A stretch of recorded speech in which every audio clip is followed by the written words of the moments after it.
خمار.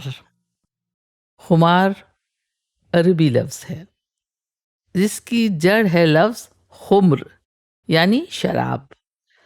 لفظ خمار اردو میں شراب کے سرور، نشے، شراب کی مستی، کیف اور سرشاری کے معنی میں استعمال ہوتا ہے. ایک شعر بھی سن لیجئے. یہ کیسا نشہ ہے میں کس عجب خمار میں ہوں، یہ کیسا نشہ ہے میں کس عجب خمار میں ہوں، تو آ کے جا بھی چکا ہے میں انتظار میں ہوں. خمار چڑھنے کے معنی ہے نشے میں آ جانا، اور خمار اترنا یعنی نشہ ٹوٹنا. خمار صرف شراب کے سرور یا مستی ہی کے لیے نہیں آتا، بلکہ کسی بھی مست کر دینے والی کیفیت، خود کو بھول جانے والی کیفیت کے لیے بھی بہت استعمال ہوتا ہے.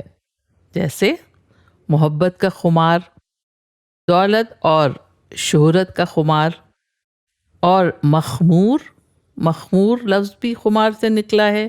مخمور کے معنی ہے جو شراب کے نشے میں یا سرور میں ہو.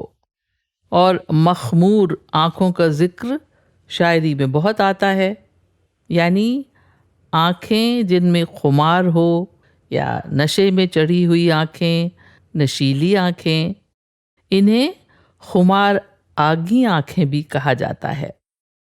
اور نیند نہ آنے کا اثر جو کم سونے یا نہ سونے کی وجہ سے آنکھوں سے ظاہر ہوتا ہے، اسے بھی خمار کہا جاتا ہے.